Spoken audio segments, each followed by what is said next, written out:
به ونتوكل عليه ونعوذ بالله من شرور أنفسنا ومن سيئات أعمالنا من يهده الله فلا مضل له ومن يضلله فلا هادي له ونشهد أن لا إله إلا الله وحده لا شريك له ونشهد أن سيدنا وحبيبنا وشفيعنا وسندنا ومولانا محمدا عبده ورسوله أما بعد فأعوذ بالله من الشيطان الرجيم قال الله تبارك وتعالى في قرآن المجيد وفرقان الحميد بسم الله الرحمن الرحيم الذين آمنوا وتطمئن قلوبهم بذكر الله ألا بذكر الله تطمئن القلوب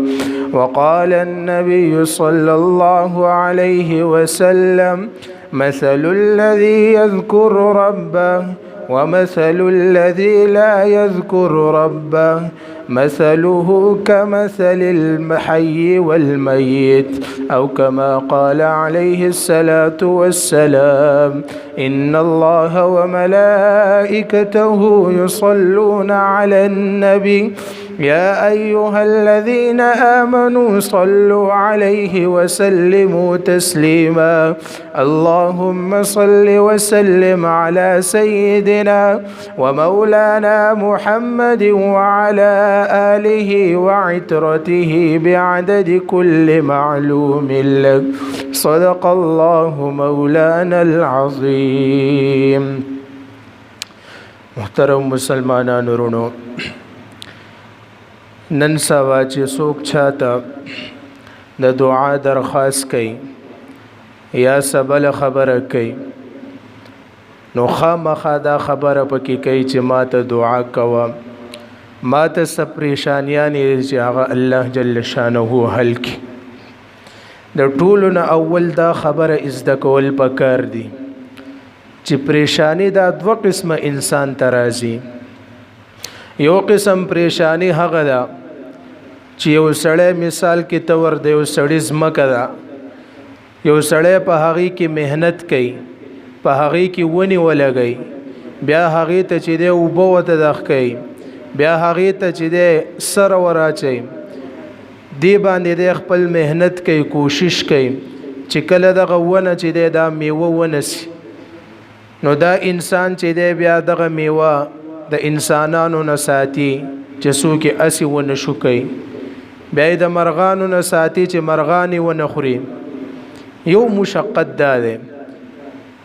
بل مشقت چې دی په انسان باندې دنیا کې راځي چې زوی مې نافرمانه دی، ښځه مې نافرمانه ده، خاوند د ښځې نه شکایت کوي، ښځه د خاوند نه شکایت کوي، بچی د پلار نه شکایت کوي، پلار د بچی نه شکایت کوي چې زما دا زامن ټول نافرمانه دی او ما ته دعا کوي چې خدای پاک زما دا زامن فرمان بردار کړي. نو اولنۍ قسم پریشانی چې دا د انسان د خپل لاسونه وي. دا معمولی پریشانیانې په انسان باندې راځي، لکه بیماری پې راشي، ورځ دوه بیماری بیا خش. نو دا خو الله جل شانه په د ځکه دا پریشانی راولي چې رده په هغې سره ګناهونه معاف شي، د هغې په وجه رده درجې بلند شي. لیکن دا دویمه قسم پریشانی چې دا ولې راځي، د دې وجه څه ده؟ نو د دې وجه الله رب العزت په قرآن کریم کې ذکر کوي په خپله. الله جل شانه فرمایي ومن اعرض عن ذکری فإن له معیشة ضنکا. څوک چې په دنیا کې زما د نوم او زما د ذکر نه مخ اړوي، زما احکاماتو نه مخ اړوي، زما د محبوب د طریقو نه مخ اړوي، نو په د باندې به زه دا زندګي چې دا تنګ کم. یوازې په دنیا کې نه زندگی به زه په د باندې تنګه کم ونحشره یوم القیامة اعما او د قیامت په ورځ به دی چې د زړون راپورته کم وای دا انسان به وای قال رب لما حشرتني اعما وقد كنت بصيرا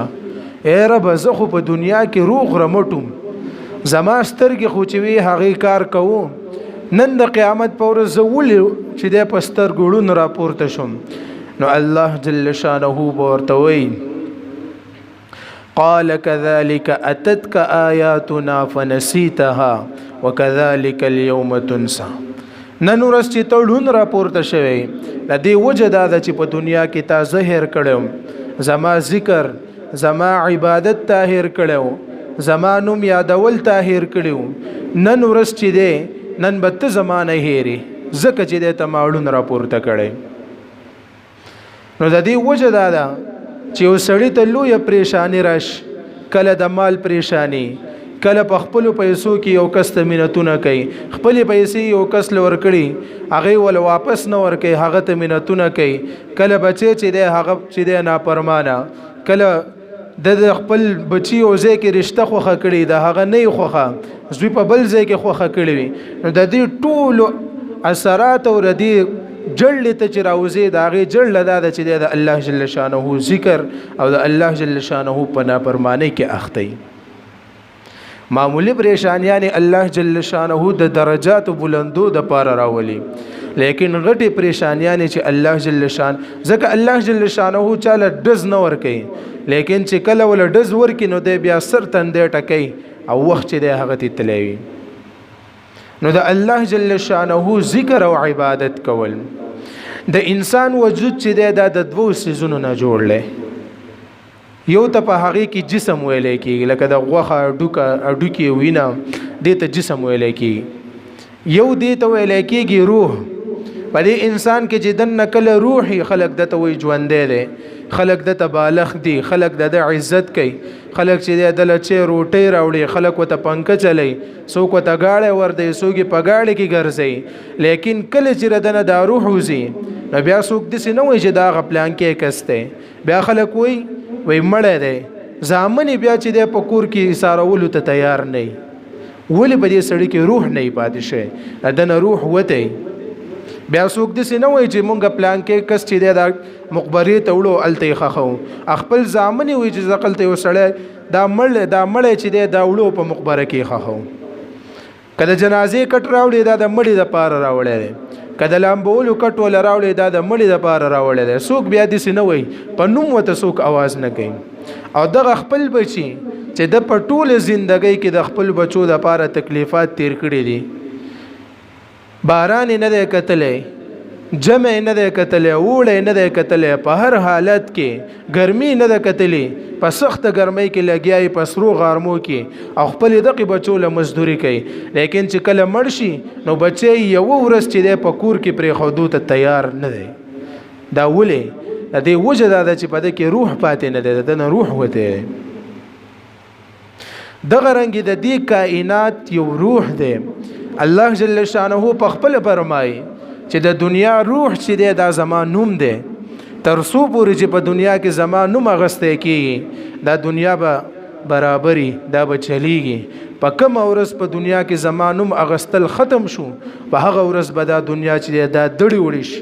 غرونه به والوزي سمندرونه به اور والي اسمان به ټوټي ټوټي شي ځمکې ته به راغوځار شي دغه رنګي کوم څنګه چشنی دا د الله جل شانه عبادت کوي کله چې دا څنګه د الله جل شانه عبادت پریدي د الله جل شانه نوم اغستل پریدي نو دا یو کس راشي یا وریبي یا کټ کې یا د پځې باندې وچش دغه رنګي مرغۍ دا چې ترسو پوری د الله جل شانه په عبادت کې مشغول وي نو دا د چا په ښکار کې ناراضي خو چې کله دا د الله جل شانه عبادت ختم کی نو دا بیا چې د انسان ښکار کی یا انسان ښکار کی یا په غټه مرغۍ راشي هغه ښکار کی خبره ختم شي ترسو پورې چې واخه پزمکه باندې ولاړ وښنه او د الله جل شانه عبادت کوي نو دا پزمکه موجود وي چې کله د الله جل شانه نوم چې دی ختم کې د الله جل شانه عبادت بس کې نو کس راشي لور پس راوالی او د یخې وریبي دغه رنګ د انسان جامې دي دا جامې چې کله پاکي دی د الله جل شانه عبادت کوي چې کله زړی شي دا د الله جل شانه عبادت چې دی هغه پریدي نو بیا وته خلق تلی وي چړله د چور په بلکو نو دغه چې دی دا د دې مخلوق دی دا د دې کائنات دی تر څو پورې چې په کائنات کې د الله جل شانه نوم اغسته کیږي د الله جل شانه عبادت کولای کیږي نو قیامت به ناراضي ځکه حدیث شریف دی لا تقوم الساعه حتى لا يقال في الارض الله الله تر څو پورې چې په مخ د ځمکه باندې د الله جل شانه نوم اغسته کیږي نو دا ځمکه چې دی دا به آباد وي او چې کله د الله جل شانه نوم د دې ځمکې نه ختم شو نو دا ځمکه باندې به چې د قیامت قائم شي او دا هر سره به دړي وړي شي او ټوټې ټوټې وشي نو د کائنات د موجودېدو او د کائنات د چلیدو لپاره دا ضروری ده چې په دې باندې سنه خلک چې د الله جل شانه د نوم تذکره کوي عبادت کوي ذکر او اذکار کوي ملمتا سوړاندې حدیث شریف وي نبی علیہ الصلوۃ والسلام فرمایي کوم انسان چې د الله جل شانه عبادت کوي ذکر کوي اذکار کوي وې د دې انسان مثال پشان د ژوند دی خلق وته پنک لګي ما تاسو ته مخ کې وي چې خلک خیال ساتي خپل بچي خیال ساتي خپل کور والے خیال ساتي بیا نبی علیہ الصلوۃ والسلام په دغه حدیث کې فرمایي چې کله دا انسان د الله جل شانه عبادت بس کی د مثال پشان د مړی دی د ذکر کون کې مثال پشان د ژوند دی او د نه ذکر کون کې مثال پشان د مړی دی نو نبی علیہ الصلوۃ والسلام فرمایي چې تاسو د الله جل شانه عبادت کوئ ذکر او اذکار کوئ زمون امام شاه ولی الله رحمه الله یو ورځ د جمعې په بیان کې د منبر نه پاسې ابو جمعات کې اعلان وکړ چې اے د مغلو بادشاہانو کستاسو سره هر څه دي تاسو هر څه کوئ نو تاسو زما مقابله نشئ کولای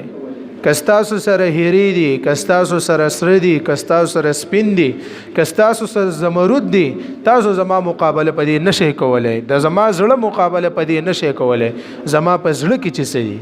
وای چې تاسو کو چې امام صاحب تاسو په زړه کې سړي هغه ته او فرمایل چې زما په زړه کې د الله جل شانه نوم دی زما په زړه کې الله جل شانه اوسېږي